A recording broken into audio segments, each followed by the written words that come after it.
The rain fell steadily on a gray New York City morning in June 1946 as a young Mary Ann MacLeod Trump cradled her newborn son in her arms. The boy, named Donald John Trump, was the fourth child in the growing Trump family, born to Mary Ann and Fred Trump, a prominent real estate developer. There was little to suggest then that this infant, nestled in the comforts of a middle-class Queens home, would one day wield immense influence in business, media, and politics. Fred Trump was a stern, disciplined man with an acute sense of opportunity. He had built his fortune constructing affordable housing in Brooklyn and Queens, leveraging government subsidies during the Great Depression to expand his empire. Mary Ann, a Scottish immigrant, brought a softer touch to the family, though she too upheld a firm sense of tradition and propriety. Together, they instilled in their children an unwavering belief in hard work and self-confidence, qualities that Donald would later adopt with an unmatched intensity. Growing up in Jamaica Estates, an affluent neighborhood in Queens, Donald exhibited an early streak of assertiveness. Please subscribe my YouTube channel and press the bell icon for new updates. At the Kew Forest School, where he attended until the age of 13, his rambunctious nature often landed him in trouble. His parents, concerned about his discipline, sent him to the New York Military Academy, a decision that would shape the young Trump's character profoundly. At NYMA, Donald learned the value of order, competition, and leadership. Though he initially resisted the regimented lifestyle, he soon thrived in the academy's structured environment, earning accolades as a star athlete and cadet leader. As the 1960s dawned, Donald graduated from NYMA and enrolled at Fordham University. After 2 years, he transferred to the Wharton School of the University of Pennsylvania, drawn by its reputation for producing elite business minds. At Wharton, Donald's ambition became evident. He studied real estate intensively, absorbing lessons he would later use to propel his career. Upon graduating in 1968, he joined his father's business, eager to prove himself in the family trade. Fred Trump's company, Elizabeth Trump's Son, was a modest but successful real estate firm focused on middle-class housing in the outer boroughs of New York City. Donald, however, had grander visions. Manhattan, with its glittering skyscrapers, opulent hotels, and wealthy clientele, captured his imagination. He saw an opportunity to elevate the family business into the rarefied era of high-stakes real estate development. Though his father was initially skeptical, Donald's persistence won out, and in the early 1970s, he set his sights on the island's lucrative real estate market. Donald's first major Manhattan project was the Commodore Hotel, a once iconic property that had fallen into disrepair. With characteristic audacity, he negotiated a complex deal involving city tax abatements and financing from the Hyatt Corporation to revitalize the property. In 1980, the gleaming Grand Hyatt Hotel opened its doors, marking Trump's arrival as a major player in Manhattan real estate. He followed this success with other high-profile projects, including Trump Tower, a 58-story skyscraper on Fifth Avenue that became a symbol of his ambition and flair. The 1980s were a decade of excess, and Donald Trump embodied the era's spirit like few others. His name adorned everything from luxury condos to casinos, yachts, and even an airline. The Trump brand, synonymous with wealth and opulence, became a cultural phenomenon.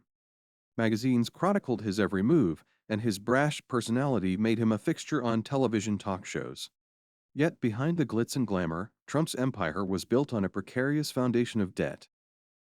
By the early 1990s, cracks began to appear in Trump's financial empire. An economic recession hit the real estate market hard, and Trump's overleveraged properties struggled to generate the income needed to service their debts.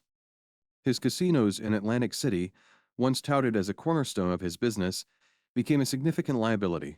Trump faced bankruptcy and the potential collapse of his empire.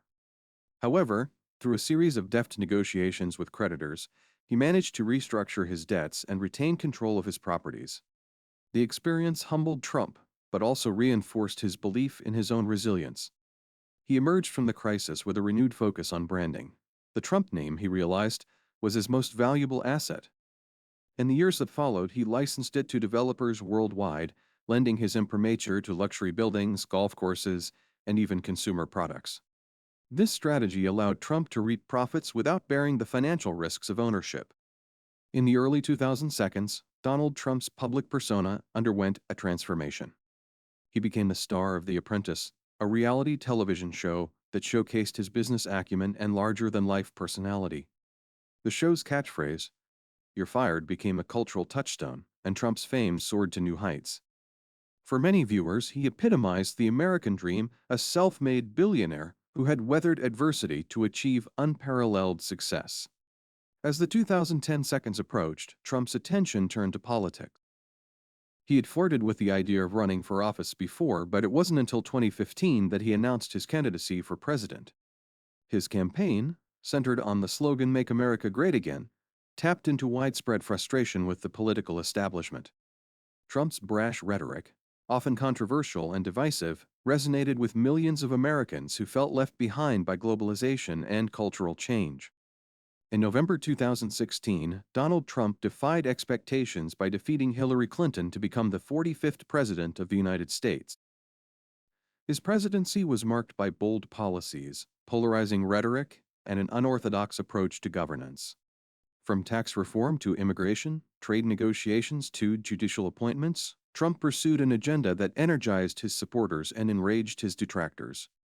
His use of Twitter as a primary means of communication broke new ground in political discourse, often sparking intense debates and controversies.